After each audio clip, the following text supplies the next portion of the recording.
Hey, you guys! Hey, everyone! This never gets less awkward. Hey, everyone! Oh my goodness. Thank you so much for joining me tonight. Hey, Regina! Thank you so much for being here. And tonight we are going to be talking all about Malibu Rising by Taylor Jenkins Reid. And wow, this book is just jam-packed with amazing and crazy storylines. Oh my gosh, my notes are falling all over. Of course, I have my millions of notes. And so in the chat, as you're joining, let me know if you enjoyed this book, what your thoughts are off the top of your head about it, and we will dig into the plot and all the different things about this book that really made it stand out to me. So I hope that you guys enjoyed this book as much as I did, and I'm not even going to beat around the bush. This is one of my favorite books that I read this year so far, and that is a pretty bold statement because I think I've read close to 30 books this year, definitely over 20. And so this book really stands out to me, and not just from a recency bias standpoint, because I think sometimes the most recent book that I read stands out as my favorite, but this pretty much has every aspect of a book that I enjoy. It was pretty fast paced, but it was so dense.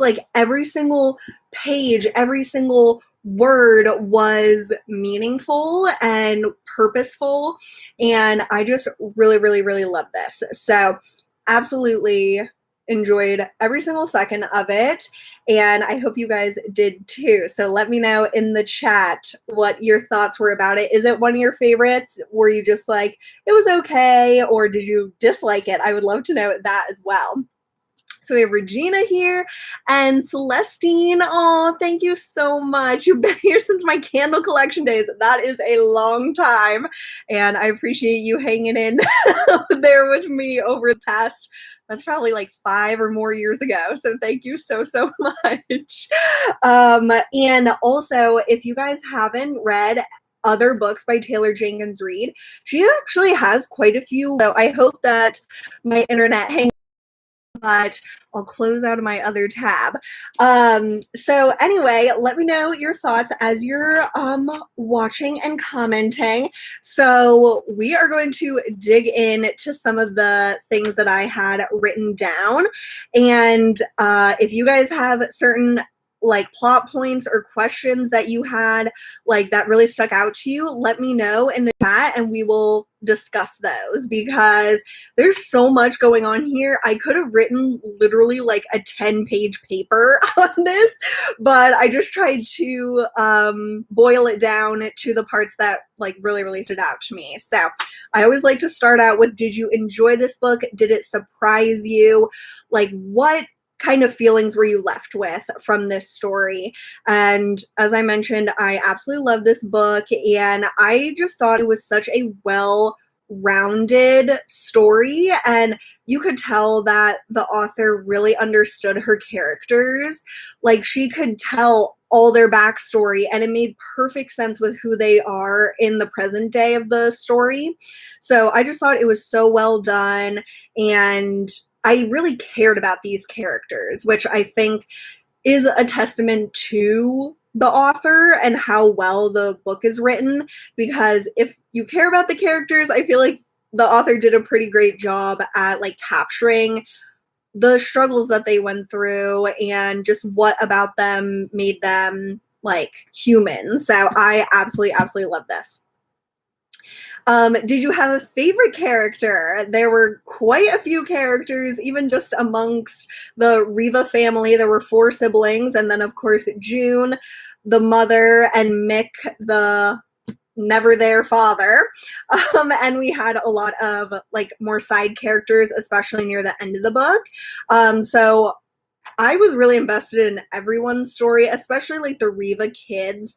I just felt really connected to them. So most of all, I would say Nina for sure was probably my number one favorite character. And then I really loved Kit, like second most, I would say. And I thought Hud and Jay were also like very interesting, but I just thought that Nina, of course, being one of the primary characters, was just so well thought out that I just really, really connected with Nina, and I haven't gone through nearly all the crazy, horrible struggles they have, but as an older sibling, I think I really connected with her and related to her.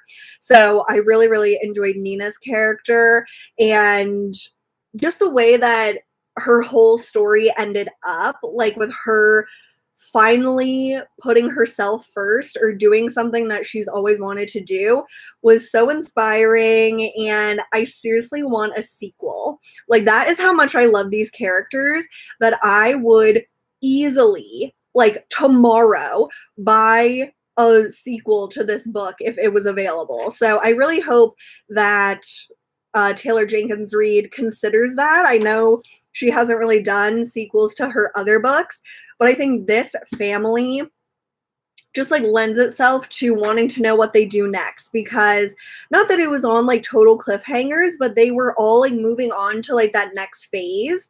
And I would love to see what Nina does. I would love to see how Kit ends up, and Hud with Jay's ex-girlfriend. I'm very curious about that. And Jay just trying to figure out what to do after his diagnosis that he might not be able to surf anymore. Like, that is pretty interesting, like, pivots that all these characters are going to have to make after this last scene that we see. So I really, really want a sequel.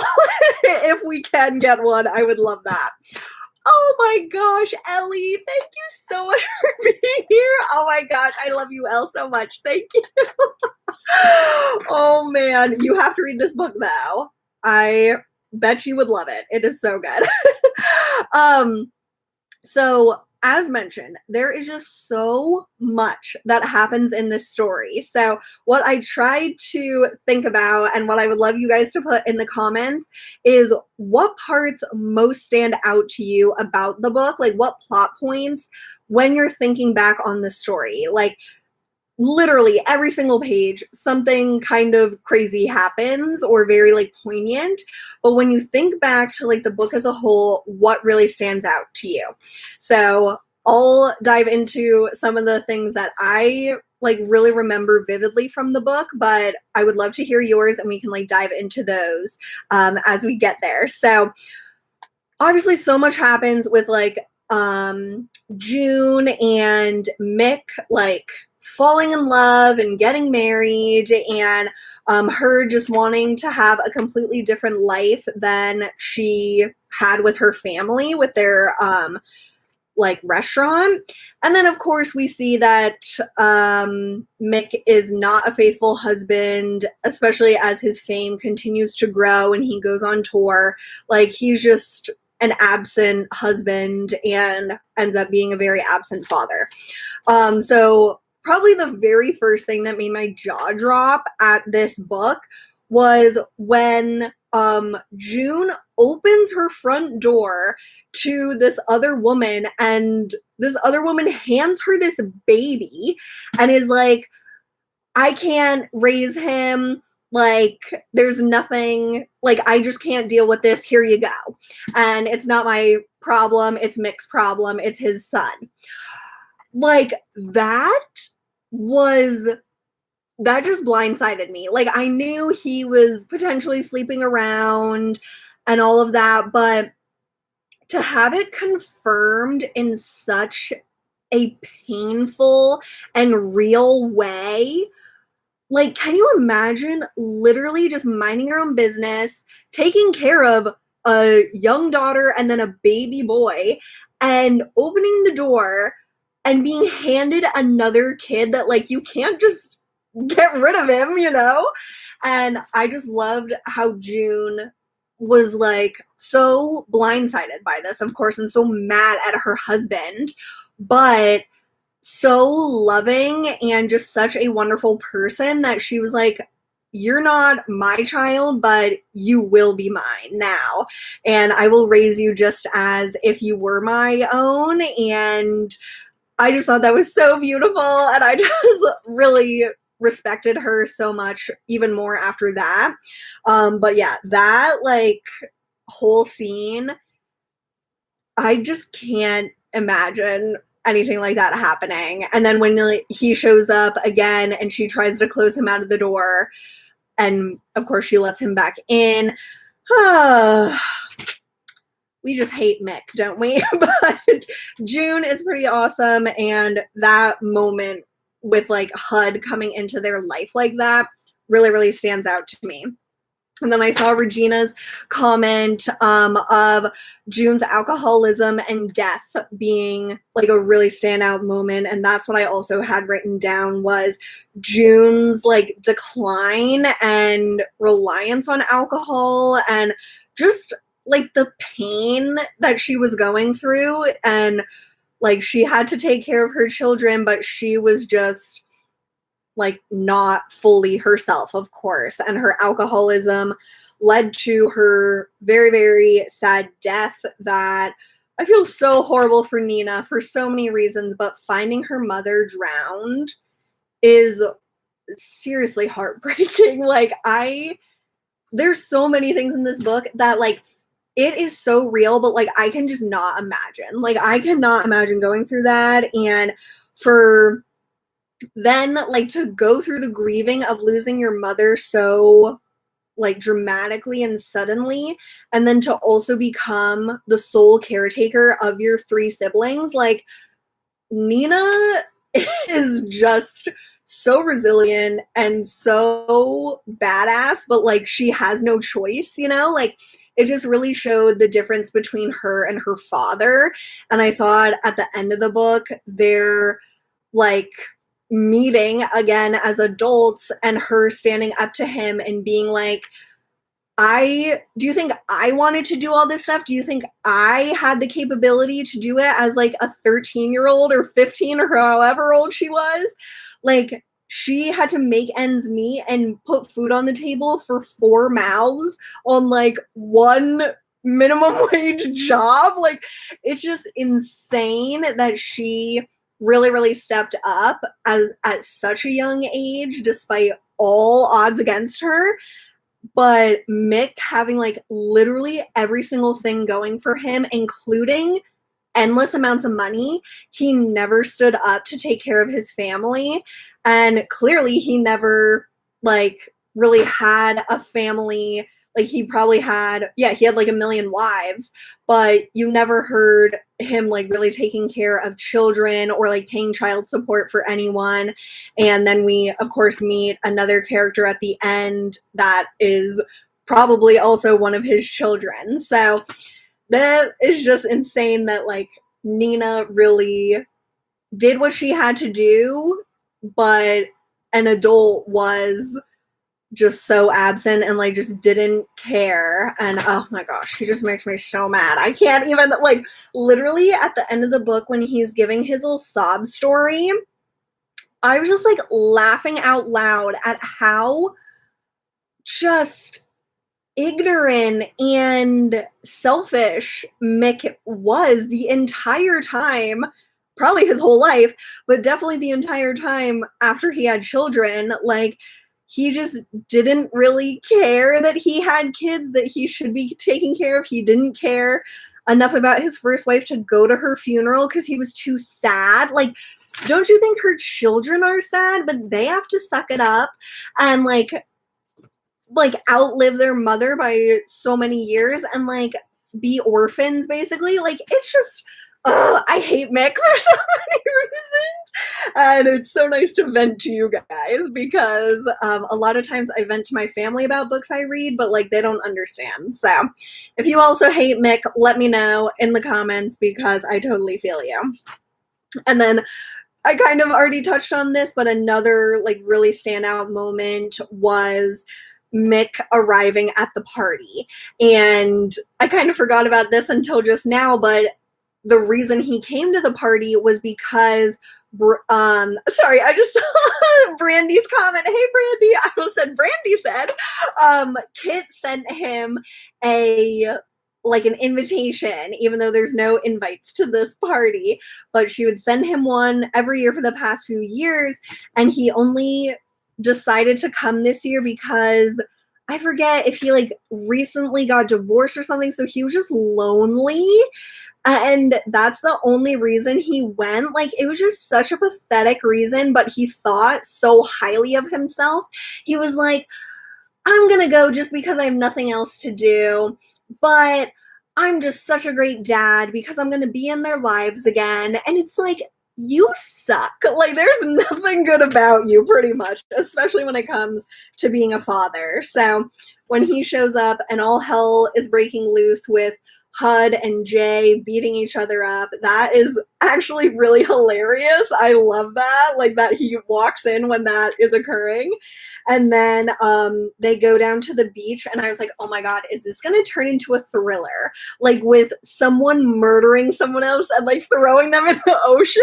That is how much I read thrillers. That's where my mind went when they went down to the ocean at night. I was just like, a murder's gonna happen for sure. But I just love their confrontation with their dad, and I love in this book that we know what all of the characters are thinking and feeling. I think that just adds so much to a story and makes you care more about the characters for sure. And so I loved when Mick was addressing the children and who are now adults, and each of the kids was feeling something different, and especially Jay really wanted to forgive his father because he always wanted a father in his life, and it was sad to hear Jay's thoughts of wanting to give him a chance and look the other way of all the things that Mick did wrong. But then in the end, of course, all the kids just turned their back on their father, and not really turned their back, but just chose that it was unhealthy to invite him back into their lives. And that was absolutely the right decision, because he didn't deserve to be in their lives at all. So those were some of my standout moments. Let me make sure I'm catching up on the comments. Annie said, I read halfway and loved the characters. Not worried about spoiler. Okay, good. I almost cried when Mick left June and her heart was big enough to take care of his son. I know. She's such an amazing woman. Oh my god, I just cannot even imagine going through that. And then Annie also said, I wanted to say I love the story taking place in California. I lived there for 4 years. Love your channel. Oh, thank you. Nina is also a character I felt bad for after her husband Brandon left her. Oh yeah, let's talk about that. Brandon. So one of the things that I wrote down is just being so shocking to me in terms of plot was Brandon, Nina's ex, kind of. I don't think they were officially separated or anything, but he left her, and him coming back to her on the night of her party, I totally forgot about him, so I wasn't expecting that at all. And him showing up when he knows that's the night of her party, it just fits so perfectly with how much of an attention seeker he is. I just saw a lot of similarities with him and someone I used to be with, and just only doing romantic things or only saying something nice when other people are witnessing it. That is not real.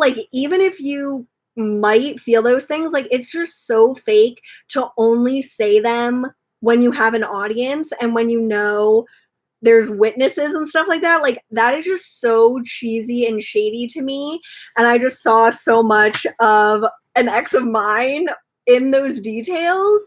And so him coming back and begging for her to take him back, and then of course, since she was wishy-washy, he was like, everyone, I'm here to say that I want to take Nina back, and I just love her with all my heart, and I made such a big mistake.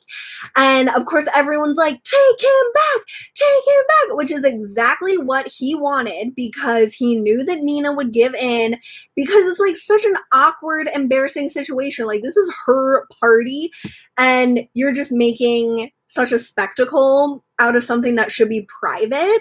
And I just felt so much for her, because I was like, oh my God, I can see me in the past dealing with shit like that. So yeah, lots of crazy, crazy stuff in this book, especially during the party, but even leading up to it. And I just love that the Riva siblings had such a tight relationship. Like, it's kind of surprising maybe that they stayed so close over the years, but it also isn't surprising at the same time, because they have went through so much together. And I thought that, like, the use of surfing was so interesting in this book, like, especially after I started like thinking about the book more, like more for writing down my notes and stuff. And I was really like analyzing what I had read, and I was thinking about how much surfing, like how like skilled and athletic, but also how like you just have to be really in the zone. Like, you and the ocean have to be like one. And it just reminded me of all the crazy, horrible things that the Riva family had to go through. Like, they couldn't control what happened to them. Like, just like the ocean, they can't control it. But they learned how to like ride the waves and make the best of it. And I just thought that analogy, like, it's never explicitly like compared, I don't think, but I just thought that was such a beautiful like metaphor for this book. And I love that the cover has like the 4 surfers, just like the 4 Riva siblings. I just love that detail. And it's just so cool. And I've never been a surfer or anything, but it was really beautiful reading about surfing, because I just never have been that interested in it. But like, they really took that day of borrowing that surfboard, they like made their whole lives out of that. And like, all of them were in different ways. And I think that's what I would also love to see in a sequel, is like, what does Kit do? Because she clearly has so much talent that has really been overshadowed by her brother, and her sister like doesn't really surf professionally, but like she's known as like a hot surfer girl, which is another really interesting aspect of this book, with like just objectifying Nina especially. And even though she's a great surfer, like the only thing they cared about was that she was hot and had like a great body. And like, all the guys like coming up to her to like touch her shirt, oh my God, like I literally those scenes made me so disgusted and so mad, and I could see it so vividly. Like, it is just such a real issue. And like, especially the way that I guess the advertisement or whatever was like, you have to touch it in real life to believe it. And so they're like touching it, like, I'm invited to like touch your shirt. Like, no, you're not. Like, you're a creepy stranger. So I just thought that there were so many interesting aspects of this. And like, she owned her sexuality by like making money off of it. But then it was also like the way that people felt like they could like take it to the next level in a way that she didn't invite. Like, just because she poses for pictures for like Sports Illustrated or whatever doesn't mean you can like ogle over her and like touch her and stuff in real life. Like, that is just, ugh, it is so gross and so real. And it makes me think of this quote that I actually, right before I logged on from this live that you're watching, I was looking up to see like if the author had any interviews, and I'm sure she has a lot, but one that I read had a really awesome quote that I think just like summarizes this book so perfectly. And it kind of touches on this. And so Taylor Jenkins Reid said about Malibu Rising, it's a story about fame and the objectification of women, a story about sibling rivalries, parenthood, and marriage, and the ways the ways we repeat the mistakes of our parents. And that's obviously a huge like part of this, especially with Nina and a little bit with HUD, I guess. Like Nina doesn't want to be necessarily like her mother in some ways, but she's definitely a lot like her in a lot of ways. And her like taking, well, I guess June really didn't want to be like her parents, but then she ended up having to take care of the restaurant her whole life. And then Nina started to take care of the restaurant, and thinking of like Mick and having children that he didn't take care of. And then so interesting that like HUD being one of his kids that like was given up by his mother, HUD like had a child, or like he and his girlfriend got pregnant before they were married, but he chose to stay with her. Like, and so it's kind of like the same mistake, I guess, as his father, but he chose not to like leave his kid behind, at least at this point in the story. And he doesn't seem like a character that would do that. But it's just a really interesting thing that of course follows throughout this book and just makes it so like it's such like a finely woven story. Like it's just amazing. I absolutely love it. So thinking of HUD, what did you guys think about HUD? And I think the X was Ashley. Like HUD and his brother's ex-girlfriend being together. Oh my god.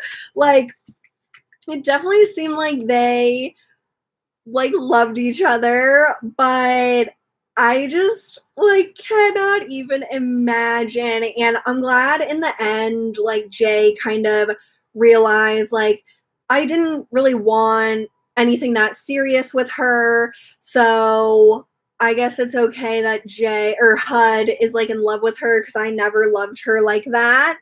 But still, it has to be awkward, man. Especially now she's gonna like be in your life forever, because like they're gonna have a kid together. Like, oh my god. And I wrote down, I don't think it would have ended well if it happened in real life.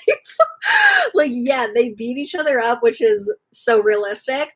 But I just can't imagine, and I'm sure there's plenty of stories but of this happening, but I just can't imagine like someone like if my sister started dating one of my exes, like that would just be, I couldn't deal. Like I guess you have to get over it, but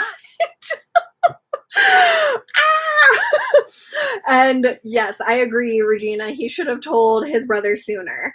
Like I get that it just kind of happened, but like holy shit, that's why she broke up with Jay. Like that is rough. Like I just think that's a rough, awkward situation no matter how you slice it. Like I don't know, I need a follow-up with them for sure. And then I really enjoyed Kit's storyline. Like I didn't think there was like a lot about her at the beginning, and she is the youngest kid, so she wasn't there like as long as the other kids. But definitely at the end of the book, like as we were getting more middle end of the book and she started realizing things about herself and her sexuality, I just thought that was so cool. And I also really liked that the author didn't like force her into a relationship or something like that. Like I think in a lot of stories it just always has to end with someone being in a relationship, like a character that wasn't in one before, now there's a love story happily ever after. Like I just thought it was so smart and so realistic that like at the party she tried to kiss that guy, and I love that they ended up like being friends. And she was just like, this isn't me and this doesn't feel right. And it was just more that she came into her own instead of like needing to be with someone else right away. Like I just thought that was so cool of this book, like to not be like, and then she got a girlfriend like the very next day or something, like, and maybe she did, but I don't know, I just thought it felt more like authentic and more like she discovered this about herself and she's like still like exploring what she likes and who she is. And yeah, I just really like that about this book for sure. As I was saying it kind of reminds me of Frozen, like how they don't end up with anyone in the end, or like Elsa doesn't. Spoiler alert, sorry. But like it's more just about being like in tune with yourself and like happy with yourself and honest with yourself. And so I just really love that about Kit's character arc, and definitely would love to see where she's at now in like a sequel. I need a sequel, man. I think that's what it's all coming back to. And oh my gosh, at the end, so we kind of touched on like the conversation between Mick and his children, including the not Riva sibling. I mean, I guess they kind of adopted her into their family. Oh yeah, because she lost her parents. That was so sad. So we also need an update with her. And if that was a thriller, she would become like probably a villain because she just like swooped into their family, no questions asked. But anyway, I just read too many thrillers. But like after that all occurs and Mick, it's like so obvious that Mick is such a bad guy and like he doesn't care, like horribleness in his wake, like he'll just destroy everything and walk away with a smile on his face. Like he's just so like he just doesn't even get how he impacts things. Like he just doesn't take responsibility for anything. And I just thought that was so poignant that like he's the one that started the fire. Like he really, really would. So that I thought was just so Mick, so carelessly Mick. I thought that was kind of hilarious in a sad way. And then before we get into what book I picked for July, which I'm really, really excited about, I looked up because I was like, I can see this book. Like this is a book that is so vivid to me. It has got to be a movie or a TV show. Like this is just like there's beautiful people, rich people. It's at the beach. Like it is just the picture perfect equation for a TV show or movie. And I'm so excited because it is going to be a TV show through Hulu. It was like confirmed at the beginning of this month, right when this book came out. So if you love this book and you want to visually see it, probably in a year plus, we are going to get to see it on Hulu. And that, I feel like it makes sense with like, they did Little Fires Everywhere, which was a book, and I'm pretty sure they're doing, what's that other one? Oh, Where the Crawdads Sing. They're also doing that at Hulu with Reese Witherspoon. And I don't think this is with Reese Witherspoon, but I could be mistaken. But anyway, it's going to be a TV show, and I like don't even know who to picture as these characters. But like, if you guys have ideas of who should play each of the characters, put that in the chat because, man, they could do so many cool things. And the one person that I could like vividly see, but I don't know if she would agree to do a TV show, but I would love to see Scarlett Johansson as June. I can see her as June, and I can also see her as Nina because she has the body. She's just like, I don't know. She just gives me that vibe of like, she's really, really beautiful, but she's also kind of like, I don't know. She just reminds me of Nina and June so much. Like, I feel like her character in Marvel, Black Widow, like she always takes care of others and she puts others before herself. And that really made me think of her for this like show. But I don't know if Scarlett Johansson would do a TV show, but I would love to see it. And I don't even know who would play the other characters, but I'm just so excited because I love when books that I enjoyed become shows, because I don't know. I just like to see how they end up doing it. I know a lot of the times it's just not as detailed because, I mean, if you did every detail of a book, it would probably be like 500 hours. Like, I don't even know. There's just so much in here. But anyway, I just wanted to tell you guys that in case you also were curious if it would become a TV show. So I'm glad that we all enjoyed it. And, ooh, I missed this comment by Regina. I think if Mick hadn't shown up, maybe Jay and Hud might not have ended up where they did. I think the encounter with Mick tightened up all four of the kids' bonds with one another. That is such a great point, Regina. That is so true, because if he wouldn't have shown up, they probably would have kept fighting till it got even worse. And then that might have split them up. Like, it might have made them choose sides or something.